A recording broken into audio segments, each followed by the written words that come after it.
देखिए, वेद है ना, वेद के 6 अंग हैं। यस। ठीक है। अब वेदों के 6 अंग हैं और उसमें से एक ज्योतिष है, एक कल्प है, एक विद्या है, निरुक्त है। अब ऐसे यानी कि एस्ट्रोलॉजी जो है वो वेदों का पार्ट है, यानी कि वो नेत्र हैं, आंखें हैं ज्योतिष। जी। ज्योतिष तो लाइट ही है ना। लाइट ही है। बिना अभी आप एक चीज बताइए, अभी आपकी आंखें बंद हो जाएं कुछ नहीं देख या पाएंगे। व्यक्ति अंधा पैदा हो जाए इस दुनिया में, वो इतनी खूबसूरत दुनिया को ना देख ही नहीं सकता, वो इस खूबसूरत दुनिया का अनुभव नहीं ले सकता, क्योंकि वो नेत्रहीन हो गया है। Yes. यानी कि आंखों से निकलने वाली एनर्जी, ऊर्जा, प्रकाश सामने वाले व्यक्ति के ऊपर कितना बड़ा प्रभाव डालता है ना। हाँ। अभी हम किसी को ऐसे देख लें थोड़ा सा तिरछी नजरों से ऐसे, तो समझ जाएगा कि ये गुस्से की नजरों से देख रहा है ना। यानी कि जो नेत्र होते हैं, हमारी जो आंखें होती हैं, कितनी कुछ बयां करती हैं, या ये कहें कि ये सब कुछ बयां करती हैं, क्योंकि इनमें दिव्य ज्योत होती है, दिव्य ज्योत। जैसे सूर्य में ज्योत होती है। तो ऐसे ही वेदों का अंग ज्योतिष और ज्योतिष वेदों का नेत्र, इसीलिए इसको वैदिक ज्योतिष बोला जाता है कि वेदों के माध्यम से, संस्कृत पाठ्यक्रम के माध्यम से, श्लोकों से के माध्यम से, स्मृति के माध्यम से जो चीजें हमारे को प्राप्त हुई हैं हमारे शास्त्र संबत अनुसार, उसका अनुपालन करते हुए, वेद शास्त्रों का अनुपालन करते हुए, वैदिक पद्धति को फॉलो करते हुए, कि जो वैदिक सूत्र हमारे को दिए गए हैं ज्योतिष के अंदर, उनको आगे बढ़ाते हुए बताना जी बहुत ट्रू है। मतलब आप बेसिकली ज्योतिष में आप इस सोलर सिस्टम को स्टडी करते हो, और सोलर सिस्टम का व्याख्यान ही तो है वेदों के अंदर। जी जी। तो नक्षत्रों के बारे में ज्यादा थोड़ी सी डिटेल्स जानना चाहूंगी कि नक्षत्र आपके जैसे कि कुंडली के ऊपर क्या ज्यादा प्रभाव डालते हैं। देखिए, इसको ऐसे समझते हैं, जो हमने अपने गुरुजी से सीखा है, डॉक्टर एच.एस. रावत जी से, जी। और बहुत लॉजिकल सीखा है, इसलिए मैं बोलता हूँ लॉजिकली सोचना चाहिए। ये मेरा एक शरीर है, और ये जो शरीर है ना, ये हर समय इस सौर मंडल से जुड़ा हुआ होता है, जरूर, हर टाइम, राउंड द क्लॉक। जैसे एक ये मोबाइल है, ये मोबाइल सेट है, इसको सिग्नल मिल रहे हैं। सिग्नल कहां से मिल रहे हैं? इसको टावर से मिल रहे हैं। यानी कि इसमें जियो की सिम है, तो उसको जियो की टावर से सिग्नल मिल रहे हैं, पर विजिबल नहीं है, क्योंकि दिखा तो नहीं सकता मैं आपको कहां से आ रहे हैं, कोई तार तो लग नहीं रही, बट ये कैच कर रहा है उस टावर से। ठीक इसी प्रकार से अगर उस टावर्स के ऊपर या उसकी साइड से या उसके आसपास के सराउंडिंग एरिया से, उसकी फ्रीक्वेंसी के अंदर या आसपास से कोई प्लेन निकल जाए, कोई ऐसी चीज निकल जाए जो उसकी फ्रीक्वेंसी को ब्रेक कर दे, तो उसका इंपैक्ट कहां पड़ेगा? उसका इंपैक्ट पड़ेगा इस मोबाइल के ऊपर। बात नहीं हो पाएगी, हेलो हेलो बोलते रहेंगे। या इस मोबाइल को बेसमेंट में लेकर के चले जाएं, तो इसकी फ्रीक्वेंसी डिस्कनेक्ट हो जाएगी। यस, होती है ना। ऐसे ही ये जो शरीर है, ये सोलर सिस्टम से जुड़ा हुआ है, और उस सोलर सिस्टम के अंदर 9 ग्रह हैं मेटलाइज। वैसे ग्रह तो 88 हैं, हाँ, बट 7 ग्रह ऐसे हैं जो मेटलाइज हैं, और 2 हैं नॉन मेटलाइज, जो राहु केतु हैं। अब 9 ग्रह, 12 राशियां, 27 नक्षत्र, 108 चरण, इनके इर्द गिर्द सब कुछ घूम रहा है। यस, ये जरूरी बात होती है कि ये इन्हीं की वजह से हम एस्ट्रोलॉजी को काफी ज्यादा चीजें को लेकर पहचान पाते हैं, कि जो हमारे हाउस है उनमें चीजें हम पहचान पाए। जैसे जब गुरु ब्रह्मा ने सृष्टि की उत्पत्ति करी, ये तो हम सब जानते हैं कि गुरु ब्रह्मा ने सृष्टि की उत्पत्ति करी, और विष्णु जी इसको पालते हैं, पालनहार हैं। तो जब मनुष्य पैदा होता है, जब गर्भ के अंदर आता है, तभी से उसके ऊपर ग्रहों का प्रभाव चालू हो जाता है। अब देवताओं ने ब्रह्मा जी के सामने जाकर के एक प्रश्न रखा कि आप मनुष्य योनि को बना रहे हैं, आप 84 लाख योनियों को बना रहे हैं, कल को व्यक्ति के मन में ये विचार आ सकता है कि उसका भूत, वर्तमान और भविष्य कैसा होगा, ये इच्छाएं उसकी हो सकती हैं जानने की, तो इन प्रश्नों का उत्तर उसको कहां से मिलेगा? उन्होंने बोला कि मैं इस नेचर की, इस सृष्टि की जो उत्पत्ति है ना, वो ग्रहों के अनुरूप कर रहा हूं, इस सोलर सिस्टम के अनुरूप कर रहा हूं, जिसमें सारी ऋतुएं आ जाती हैं, सब कुछ आ जाता है इसके अंदर।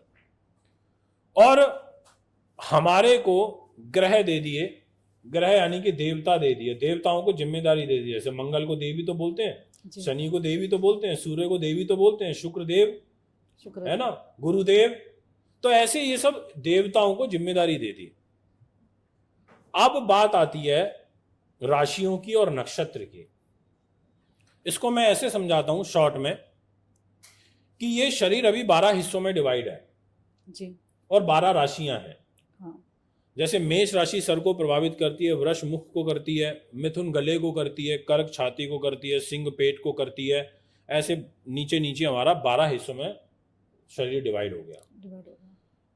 यानी कि जो राशि ऊपर वीक होगी इस सोलर सिस्टम में, और उस राशि के जो गुण होंगे, अगर वो वीक हो गई तो उस राशि के गुणों का नुकसान इस शरीर पर होगा। जैसे मेष राशि सर को प्रभावित करती है तो सर दर्द रहना, रक्त संबंधित विकार, क्योंकि मंगल की राशि है वो मेष राशि, मंगल में आग है, लाल रंग का है, तो मंगल से संबंधित प्रॉब्लम इस शरीर में बढ़ जाएंगी। और अगर वही मंगल हमारा, यानी कि हमारी मेष राशि पे शुभ ग्रहों का प्रभाव है इस सोलर सिस्टम में, तो यही बॉडी पार्ट जो सर है हमारा बहुत मजबूत हो जाएगा। ऐसे ही जब ये 12 हिस्सों में डिवाइड हुआ तो फिर भी ट्रांसपेरेंसी प्रॉपर नहीं आ पाई, फिर इसको 27 हिस्सों में विभाजित कर दिया। हाँ। और 27 हिस्से यानी कि एक तरीके से 27 नक्षत्र मिले। अब हर बॉडी पार्ट हमारे शरीर का कवर हो गया। फिर इनके स्वामी भी होते हैं, फिर ये कौन सी राशि में कौन सा नक्षत्र आ रहा है। अब 27 नक्षत्रों में जैसे अश्विनी, भरणी, कृतिका, रोहिणी, मृगशिरा, ऐसे करके 27 नक्षत्र होते हैं। अब हर नक्षत्र शरीर के पर्टिकुलर बॉडी पार्ट को प्रभावित करता है। जैसे कृतिका नक्षत्र है, सर को प्रभावित करता है। अब मैंने ये बोला कि वृष राशि मुख को प्रभावित करती है। अब मुख में तो आईब्रोज भी आ जाती हैं, मुख के अंदर तो वाणी भी आ जाती है, मुख के अंदर तो लिप्स भी आ जाते हैं, चेहरे के अंदर ये चिन्ह भी आ जाती हैं, ये आईब्रोज भी आ जाती हैं। यानी कि अगर हमारे को डीप जाना है, डीपली चीजों को और आइडेंटिफाई करना है, तो हमारे को नक्षत्र विज्ञान में जाना पड़ेगा। और फिर एक एक नक्षत्र शरीर के अलग अलग बॉडी पार्ट को प्रभावित करता है कि लेफ्ट हैंड का अलग नक्षत्र है, राइट हैंड का अलग नक्षत्र है, हमारे अलग अलग पार्ट ऐसे डिवाइड होते चले गए। अब इसके बाद फिर आता है चरणों का खेल। अब जिस नक्षत्र का जो स्वामी है, अगर वो कमजोर स्थिति में हो तो आपका वो बॉडी पार्ट पीड़ित होना शुरू हो जाएगा। हाँ, ये फैक्ट है। होता है। वो नक्षत्र आपका अनुराधा नक्षत्र है, अगर वो आपका पीड़ित हो रहा है इस ट्रांजिट में, तो आपकी आंखें कमजोर होनी शुरू हो जाएंगी, आंखों पे आपके इंपैक्ट आना शुरू हो जाएगा। यानी कि हर एक नक्षत्र आपको बहुत कुछ बताता है। पर यहीं जाकर के चीजें एंड नहीं हुई, इसके बाद आ जाता है आपका चरण का खेल। अब चरण होते हैं 108। हाँ। अब किसी को आपने ये बोला कि भाई आपका हाथ टूटेगा, तो हाथ कहां से टूटेगा? हाथ यहां से निकल ही जाएगा, हाथ यहां से टूटेगा, हाथ इतने पोर्शन से टूटेगा, या हाथ आगे से टूटेगा। यानी कि इस हाथ के भी 1, 2, 3 और 4 चरण हो गए। अगर आपके माथे पे चोट लगेगी तो यहां लगेगी, आपके यहां लगेगी, इधर लगेगी, इधर लगेगी, कहां लगेगी? सर के अंदर भी आपके 4 चरण आ गए। और 108 के अंदर ये पूरा का पूरा सोलर सिस्टम है। हम सब ने तो पढ़ा है ना, 360 डिग्री का पूरा सर्कल है, पूरी 360 डिग्री, पूरा 360 है, उतना कम है। 12 राशि है, 12 तिये 36, यानी कि एक राशि 30 डिग्री की हो गई। कितना प्रॉपर साइंस है ये एस्ट्रोलॉजी, पर लोग समझते नहीं है। लोग समझते नहीं है क्योंकि ज्योतिष पहले से ही हमारी सारी चीजें चलती लेके आते दिखाई देते दे रहा है। और जैसे कि अभी भी जहाँ पे साइंस नहीं पहुंच पाया, वहां पे ज्योतिष पहुंच चुके हैं। आप देखो, मंगल के ऊपर इनका यान गया नासा वालों का, और हमारे पुराणों में, हमारे ग्रंथों में है ना, लाखों वर्ष पहले लिख दिया गया कि मंगल का रंग लाल है। जी, लिखा है ना, लिखा है, मंगल का रंग लाल है। इनका 2007 में 2008 में इनका जब ऊपर गया यान, ज्ञान नासा वालों का, सर। तो इन्होंने क्या बोला कि यस, मंगल का रंग तो लाल है। Hindu ji. Mythology is very true and correct, इन्होंने एडमिट किया। हमने हमारे शास्त्रों में, हमारे पुराणों में, हमारी वेदों के अंदर हमारे ये लिखा हुआ है कि गुरु का रंग पीला है। जी। इसलिए जितने गुरु का काम ज्ञान बांटना है, आप चेक करें जाकर के, गुरु का रंग पीला है, इसलिए पुखराज रत्न पहनते हैं पीले रंग का। जितने भी संत महात्मा होते हैं, हमारे गुरु होते हैं, ऋषि मुनि होते हैं, सारे पीला रंग का, भगवा रंग का कपड़ा पहनते हैं, क्योंकि ज्ञान का प्रतीक है, ज्ञान का ज्ञान देता है। मंगल में आग है, लाल है, मंगल में जाके आप रह नहीं सकते, उसमें अग्नि है, रेड लाइट है, यानी कि लाल बत्ती हो गई, भाई रुक जाओ, अगर पार करी तो चालान कटेगा। लाल रंग, युद्ध की घोषणा करनी है तो लाल रंग दिखाया जाता है कि भाई हम तैयार हैं, रेड फ्लैग दिखा दिया। Yes. और जब शांति करनी होती है, युद्ध को विराम करना होता है, रोकना होता है, तो क्या दिखाते हैं? व्हाइट कलर दिखा देते हैं कि हवा के अंदर, कि भाई ठीक है हम शांति चाहते हैं। क्योंकि व्हाइट कलर क्या है? चंद्रमा का है, मून का है, शांति देता है, स्थिरता देता है, मेंटल पीस देता है। जितने भी पादरी हैं, पॉप हैं, आप देखो सारे व्हाइट ड्रेस पहनते हैं। आप देखो जितने डॉक्टर हैं, उनका जो व्हाइट कोट होता है, पेशेंट देखना है, कंसंट्रेशन लेवल अच्छा रहे। जितने पॉलिटिशियन हैं, सारे व्हाइट कपड़े पहनते हैं, सुबह से शाम तक हजारों लोगों को डील करते हैं और अपने मन को शांत रखते हैं और सबसे एक जैसा व्यवहार करते हैं जी। यानी कि कलर थेरेपी, ग्रहों की कलर थेरेपी। तो हमने इन लोगों को कॉन्सेप्ट दिया।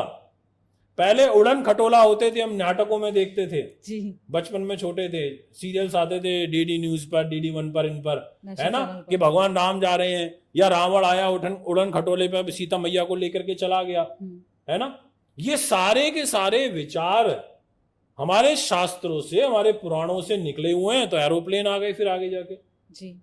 यानी कि आपके मन में, आपकी वाणी से निकला हुआ हर एक शब्द इस दुनिया में एग्जिस्ट करता है, और कहीं ना कहीं वो है, तभी वो वाणी से निकला, क्योंकि 108 चरण होते हैं। का का की खा खा गा गा, है ना, डा डा डी डो पा पा मा मी मू। यानी कि ये जितने भी शब्द जाल है, आप इनको कभी कैलकुलेट करना खुशी जी, किया भी होगा शायद आपने। आप नहीं तो मैं, जितने भी हमारे व्यूअर इस समय सुन रहे हैं, आप सबको बोलता हूं, आप राशि चार्ट एक बार गूगल से डाउनलोड करके देखना कि किस राशि में कौन कौन से नाम अक्षर आते हैं जब बच्चे का नामकरण संस्कार किया जाता है। आप उन सभी शब्दों को 12 राशियों के सारे नाम अक्षरों को प्लस करना, 108 निकल के आएगा, आते हैं। क्योंकि 108 ये संस्कृत के जो शब्द हैं, इनके परे कुछ भी नहीं है, सब कुछ इन्हीं के अंदर और इन्हीं से मिलकर के शब्दों की उत्पत्ति हुई है जी। क्योंकि ये ज्योतिष शास्त्र का काफ़ी सारा जो हमारा अभ्यास है वो काफ़ी चर्चित रहा है, और हमेशा एस्ट्रोलॉजी जो है, एक ज्योतिष जो है, एक एग्जैक्टली प्रेजेंट चीज़ें होनी चाहिए। जैसे कि जो मैं एक बात कहूँगी, जो लोग जो होते हैं ना, जैसे कि 50 रुपए में कुंडली निकाल के देते, 100 रुपए में कुंडली निकाल के देते थे, तो ये कहाँ तक सीमित चीज़ है? जैसे कि एग्जैक्ट सच बताना है, या फिर ऐसे ही कुछ भी हम सीख के हम बता सकते हैं, ऐसे है एस्ट्रोलॉजी में? देखिए ऐसा है, जैसे क्योंकि ये ऑडियंस का सवाल है, मेरा सवाल नहीं था। मैं ऑडियंस को बहुत अच्छे से अवेयर करता हूँ इस बारे में।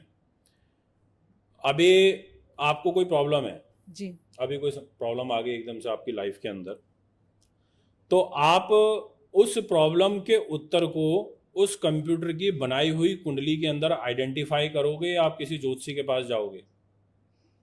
अगर आपको अभी सर दर्द हो गया, बुखार हो गया, वॉमिटिंग आपको होने लग गई, ठीक है जी, तो आप गूगल पे वॉमिटिंग की दी हुई दवाइयों को खोज करके मेडिसिन की दुकान से लेकर के खाओगे, या ये सोचोगे कि मैं एक बार डॉक्टर से जाके कंसल्ट कर लूं, जी। मैं ये पूछूं कि भाई वॉमिटिंग हो रही है तो इसके अलग अलग कॉजेज होते हैं हर व्यक्ति के लिए, तो वो मुझे सलाह देगा, तो मैं उससे जो मेडिसिन देगा वो खाऊं। कहीं मैं खुद डॉक्टर बन जाऊं, गूगल से दवाई उठा करके और लेकर के मैं खा लूं, पता चल रहा है वो तो ठीक हो गया, कोई दूसरी प्रॉब्लम चालू हो गई जी। यानी कि इसका पता है क्या मीनिंग निकलता है? कि ये कंप्यूटर किसने बनाया? मनुष्य ने बनाया, हम लोगों ने बनाया है। और आपके मन के विचार वो कंप्यूटर नहीं जान सकता कभी, बिल्कुल नहीं, वो कभी नहीं जान सकता। चाहे वो एआई लेकर के आ जाए, चाहे कुछ भी लेके आ जाए, कितनी भी कोडिंग कर लें, कितना भी उसको भर लें उसके अंदर, वो नहीं बता सकता, क्योंकि आपके मन की गति बहुत अलग है जी। आपकी मन में उठने वाला प्रश्न अभी आप मेरे से डिस्कस कर रही हो, ये कोई स्क्रिप्टेड थोड़ी है पॉडकास्ट, बिल्कुल भी नहीं है। ये तो जो आपके मन में आ रहा आप पूछ रही हो। जी। तो यानी कि आपके मन के प्रश्न आप पूछ रही हो। जी ऐसे ही जब किसी ज्योतिषी के पास कुंडली दिखाते हैं तो हम अपने मन के भाव, पंडित जी ये दिक्कत आ गई है, बच्चे को अब सोच रहे हैं कौन सी स्ट्रीम दिलवाएं, अब इसका ऐसा रहेगा। अब पंडित जी पूछ रहे हैं कि भाई ये तो बड़ा आलसी है, ये तो काम को लटकाता है, थोड़ा स्लो रहता है, पढ़ाई में इसका कम मन लगता है ना। अब उसकी पर्सनैलिटी को देखा, उस बच्चे से बात करी, उसके व्यवहार को भी समझा, कुंडली के हिसाब से उसके व्यवहार को देखा, उसके आगे प्रेजेंट की दशाओं को देखा, आगे फ्यूचर में देखा कि 10 साल के बाद इसके ऊपर कैसे ग्रह आने वाले हैं, ये देखा कि इसका 15 साल का जो ग्रह है जब ये 40 साल का हो जाएगा तो उसके 15 साल के ग्रह बड़े अच्छे आएंगे, ये देखा। फिर इसको बुलाया कि देखो बेटा आप ना ये स्ट्रीम ले लो, क्योंकि आप ज़्यादा मेहनत नहीं कर सकते, आपकी कुंडली ऐसी है कि आप बहुत ज़्यादा ना वो नहीं कर सकते कि भाई भाग दौड़ कर लो, आप इस स्ट्रीम को लो, आपका जब 40 साल के आप हो जाओगे तो 15 साल के लिए आप कैसे कराएंगे, इन्हें में आप अच्छा पैसा कमा लोगे, अपनी लाइफ को सेटल कर लोगे। अब क्या ये सब चीजें कंप्यूटर की बनाई हुई कुंडली थोड़ी बता सकती है? नहीं बता सकती। वो तो जज ना लिख देंगी कि आपका भाग्य उदय ये होगा इस वर्ष में, आपका स्वभाव गुस्से वाला रहेगा। अरे गुस्से वाले में मर्डर बनेगा, क्रिमिनल बनेगा, क्रूर बनेगा, या गुस्से के भी तो प्रकार है ना, बहुत ज्यादा प्रकार है। अगर डॉक्टर बनेगा, आपके कुंडली में लिख दिया कि आप अच्छे डॉक्टर बन सकते हो, डॉक्टरी का पेशा ले लो। अरे डॉक्टर में हार्ट का सर्जन है, उसमें ऑर्थो का सर्जन है, गायनी का सर्जन है कि नहीं है? अलग अलग शाखाएं के है नहीं है? अलग अलग शाखाएं है ना। ब्रेन का अलग है जी, तो हड्डियों का, मतलब हर शाखा अलग अलग है। पर कंप्यूटर वो नहीं बता सकता आपको नहीं कि बताया। भाई इस बच्ची को, इस बेटी को गायनाकोलॉजिस्ट बना दो, ये बच्चों की अच्छी डॉक्टर बन सकती है।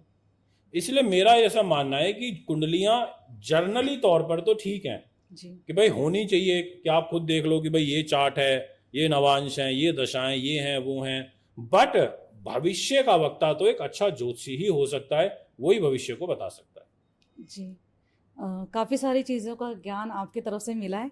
एक और सवाल है, कहते हैं कि डॉक्टर का बच्चा डॉक्टर होता है, एस्ट्रोलॉजर का बच्चा एस्ट्रोलॉजर ही होता है। जैसे कि एच.एस. रावत जी भी एस्ट्रोलॉजर है और उनके आप बेटे एस्ट्रोलॉजर है। जैसे मैं भी एक माँ हूँ, मेरी भी बेटी है, तो ये संबंध कैसे बनते हैं कि जैसे कि जो घर पे जो काम करते हैं, हमारी जो पीढ़ी काम करती है, उसी से संदर्भ हम एस्ट्रोलॉजर बन सकते हैं, या फिर एस्ट्रोलॉजर जो जैसे कोई आ रहे हैं, जो बन रहे हैं आजकल, कि वो भी बन सकते हैं?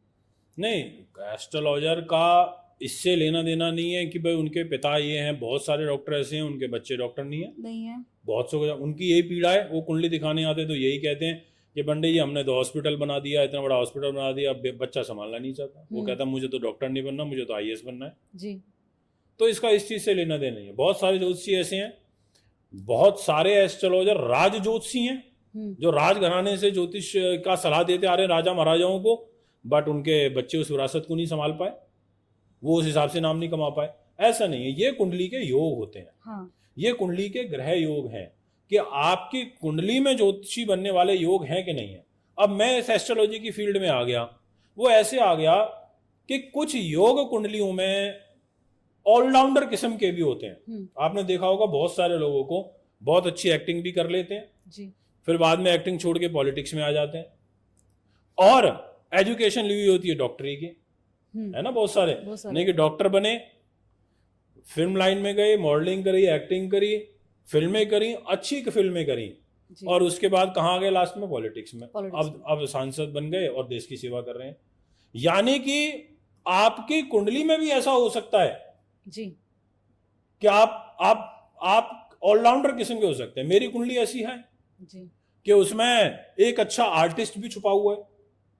अब मेरे से अगर आप पर्सनली पूछो तो मुझे तो एक्टिंग का बड़ा शौक था जब मैं लगभग 12th स्टैंडर्ड में था तो मैं अपने पिताजी को बोलता था, पिताजी मेरे को ना मन करता है कि मैं मुंबई चला जाऊं और मैं ना एक्टिंग करूं, मेरे को बड़ा मन करता है एक्टिंग का, मैं बहुत अच्छी एक्टिंग कर लेता हूं। बोला अरे नहीं, कुछ नहीं रखा इन सब चीज़ों में। कह रहे दिखाओ करके। मैंने 2-3 वीडियो बनाई, मैंने दिखाई, वो उनको बड़ा अच्छा लगा, पर उन्होंने मना करा। यानी कि मैं लॉ में चला गया, मैंने वहां बहुत अच्छी परफॉर्म करा, बहुत अच्छे से केसेस को फाइट करा। मैं एस्ट्रोलॉजी में आया तो यहाँ भगवान की कृपा से अच्छा नाम कमाया, मेहनत करी, पर सारी चीजें आपके मूल भाव में कि आपके इंटेंशन शुड बी क्लियर।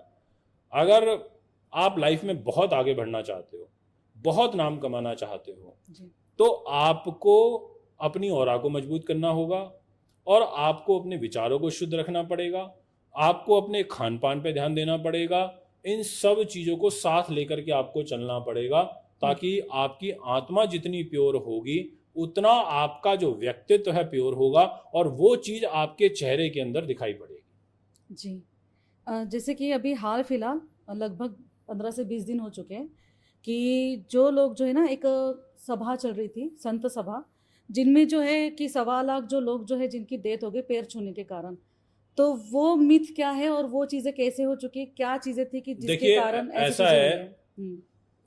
आप जानती हैं, खुद आप तो एस्ट्रोलॉजर भी हैं, जी हमारे शुक्ल पक्ष और कृष्ण पक्ष ऐसे तिथियां चलती हैं। यस 15 तिथियां होती हैं शुक्ल पक्ष की, 15 तिथियां होती हैं कृष्ण पक्ष कृष्ण की, पक्ष, और अमावस्या पूर्णिमा भी सेम 15-15 दिन की 15-15 दिन की। होती है। तो जब भी अगर कोई तिथि का क्षय हो जाए, क्षय मतलब वो घट गई, जी कोई बात नहीं, अगर कोई तिथि ज्यादा घट जाए या कोई पक्ष कमजोर पड़ जाए, छोटा पड़ जाए, तो ऐसी स्थिति में बड़ा विनाश होता है। महाभारत के टाइम पर भी एक बार ऐसा हुआ था कि 13 दिन का पक्ष आया था। हाँ जब कोरोना का सेकंड फेज आया था 2021 में, जिसमें बहुत मौतें हुई थी, उस समय पर 14.25 दिन की का पक्ष आया था, मतलब 14 भी नहीं था, 13 भी नहीं था, 14.25 दिन का था। अभी जो ये पक्ष गया है 5 तारीख को जो ओवर हुआ है जी ये भी 13 दिन का पक्ष था। हाँ और इसके अंदर इन्होंने 125 लोगों को लेके चला गया। फिर ग्रह गति, जो अभी फिलहाल जो ग्रह गति चल रही है वो भी बिल्कुल अच्छी नहीं चल रही। ग्रहों का ट्रांजिट बड़ा खराब चल रहा है इस समय पर। ग्रहों का गोचर जो है इस समय बड़ा खराब चल रहा है। सूर्य का गोचर अच्छा नहीं चल रहा। शनि रेट्रोग्रेड हो चुका है 29 जून को, और उसके बाद की ही ये घटना है। यानी कि शनि जैसे ही वक्र चाल में आया, उल्टा चलना उसने शुरू करा तो उसे नुकसान पहुंचाया। अब इसमें मैटर ये करता है कि कौन कौन सी राशि वाले लोग ज़्यादा गए होंगे। सामूहिक रूप से अगर कोई भी आपदा आती है तो उसमें ग्रह गति इंडिविजुअल से ज़्यादा जो प्रभावित होती है वो लोक भविष्य की होती है। जैसे कोरोना आया तो लोक भविष्य क्या था उसका, कि उसने सब लोगों को नुकसान पहुंचाया, किसी इंडिविजुअल को नहीं पहुंचाया, उसने सबको पहुंचाया। तो यानी कि कोई भूकंप आता है, कोई सुनामी आती है, तो वो सबको ही लिए आती है, वो सबको, यानी कि वो क्या हुई, ऊपर भौगोलिक ऊपर की जो घटना है, सौर मंडल के अंदर जो ग्रहों की तकरारबाजी हुई है, ग्रहों का जो गोचर हुआ नक्षत्रों के हिसाब से, नक्षत्रों पर भी सूर्य का बिल्कुल अच्छा गोचर नहीं चल रहा नक्षत्रों के हिसाब से भी।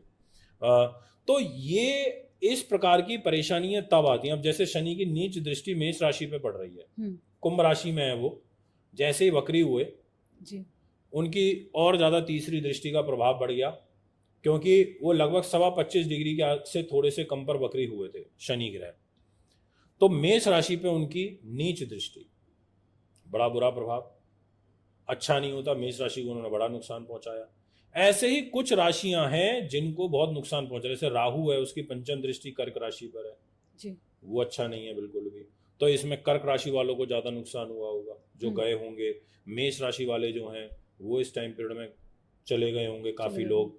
अभी सूर्य जो है उसकी भी जो स्थिति अभी ज्यादा अच्छी नहीं चल रही।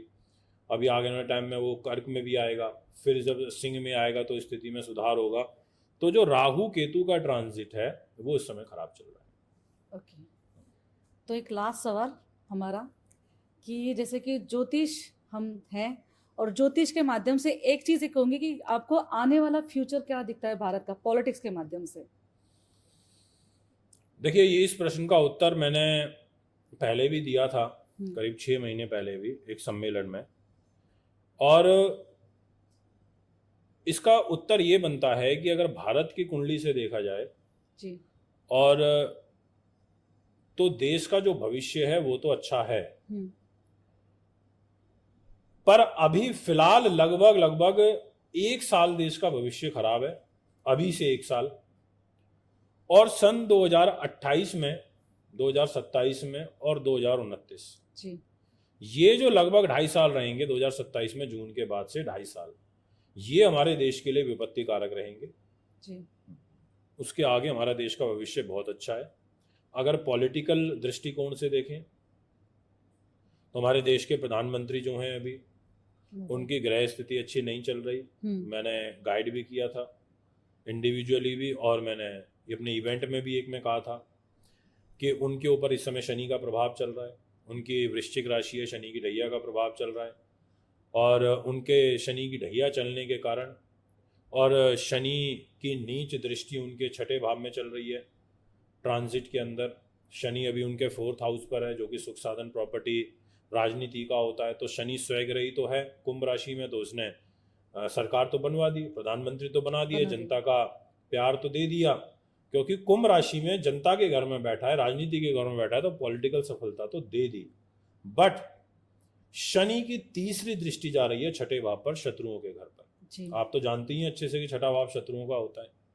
अब वहां जो नीच दृष्टि जा रही है उसने बड़ा नुकसान पहुंचाया, और नीच राशि पर जब भी कोई ग्रह देखेगा तो नुकसान पहुंचाएगा। तो उसने क्या किया, शत्रुओं को हावी कर दिया। जो इतने भी अपोजिशन के, उनके जो भी अपोज करने वाले थे, उनको सबको हावी किया, यानी कि वो सब हावी हुए हमारे प्रधानमंत्री जी के ऊपर, क्योंकि उन्हीं की कुंडली में शनि ग्रह की दृष्टि अच्छी नहीं पड़ रही। तो आप ऐसे जो है ना बता सकते हैं, आप ऐसे देख सकते हैं कि अभी देश के जो हमारे चालक हैं उनको काफ़ी चैलेंजेस फेस करने पड़ेंगे, बट भारत का भविष्य अच्छा है, उज्जवल है। बट जो ये टाइम पीरियड मैंने आपको बताया, इसमें ज़रूर अभी सतर्क रहने की आवश्यकता है। जी, जैसे कि जो नॉर्मली हमारे जो प्रधानमंत्री जो है, एस्ट्रोलॉजी के हिसाब से ये चीज़ें बताऊंगी कि इस समय में वो ऐसा क्या करेंगे जो अपनी सत्ता बना रखेंगे। इनको सबसे ज़्यादा शनि की पूजा करनी चाहिए जी, क्योंकि शनि को न्यायमूर्ति, कर्म फलदाता भी कहा जाता है ना। बहुत से लोग ये कहते हैं हमारे साथ पता नहीं इतना बुरा क्यों हो रहा है, हमारे साथ इतना बुरा क्यों हो रहा है। अब बुरा होना, अच्छा होना, इसमें शनि का बहुत बड़ा रोल होता है। अगर आपने बहुत अच्छे कर्म किए हैं और शनि आपकी कुंडली में बहुत अच्छा है, तो ये आपको बहुत ऊंचाइयों पर ले जाएगा जी। और आपने बुरे कर्म किए, किसी की आत्मा बहुत दुखाई है, झूठ फरेब से, रिश्वतखोरी से, लोगों की बद्दुआएं लेके पैसा कमाया, और ऐसे में शनि आपके ऊपर लग जाए तो आपको बर्बाद कर देगा, आपको तड़पा देगा। आप ये कहोगे कि बस, और फिर शनि के ऊपर दोष डाल दोगे, जबकि ऐसा नहीं है। शनि न्यायमूर्ति है जी, दंड विधान है इसके पास, और दंड विधान किसी को भी अच्छा नहीं लगता। जैसे कहते हैं कि श्री कृष्ण जी जो है ये कर्म के जो है साथ में रहते हैं, और कर्म के जो देवता है वो शनि देव है। बिल्कुल। तो जैसे कि हम ये कह सकते हैं कि अभी जो शनि देव ही जो है, हमें नॉर्मली भी ऐसे पर्सनल लाइफ में भी कि शनि देव की पूजा करना, या फिर शनि को कर्म से लेके हमारी चीज़ों को चलना, क्योंकि श्री कृष्ण ने भी जो है कहीं ना कहीं जो है कर्म को लेके काफ़ी सारी बातें जो है द्वापर युग में बताई थी, और वही चीज़ें हमारे साथ चलती आ रही है। अगर आपके कर्म अच्छे हैं तो आपके कर्म के रिजल्ट आपको मिलेंगे जो शनि देवता देते हैं। अगर इनकी दृष्टि पड़ी है तो इनको काफ़ी मेहनत करवाएंगे, यही बात होती है। मेहनत कराएंगे, और नीच दृष्टि शत्रुओं के घर पर है। अभी तो एक तरीके से शत्रु हावी होंगे जी, अभी 1 साल और होंगे, और पिछले साल 17 जनवरी 2023 से शनि ग्रह ने नीच दृष्टि शत्रुओं के घर पर डालनी शुरू कर दी थी। आप प्रीवियस हिस्ट्री उठाइए कि पिछले साल से ही विपक्ष काफ़ी हावी होना शुरू हुआ 2023 में 17 जनवरी के बाद से, और बहुत सारी घटनाएं ऐसी घटित हुई जो कहीं ना कहीं इनके अपोज भी जाती चली गई। तो होता है, ये ग्रहों का तो प्रभाव है ही, तो इसलिए जितना हो सके बस शनि के हाथ जोड़ें, शनि की पूजा करें, सबसे अच्छा वो रहेगा। भोले बाबा की पूजा करें, बहुत अच्छा रहेगा।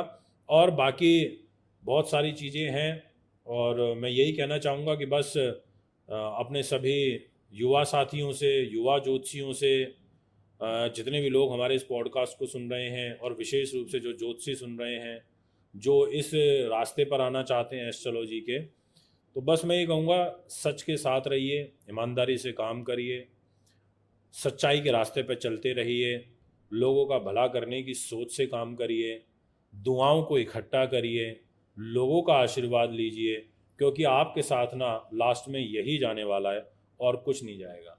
क्योंकि जब कोई बुरा व्यक्ति इस दुनिया को छोड़ के जाता है तो लोग यही कहते हैं कि चलो अच्छा है, पापी चला गया, इसने बड़ा लोगों को दुखी किया था। और जब कोई अच्छा आदमी इस दुनिया को छोड़ के जाता है तो यही कहा जाता है कि ये बस भगवान ने उठा लिया, बहुत नेक आदमी था, और उसके पीछे से दुनिया उसको नमन करती है।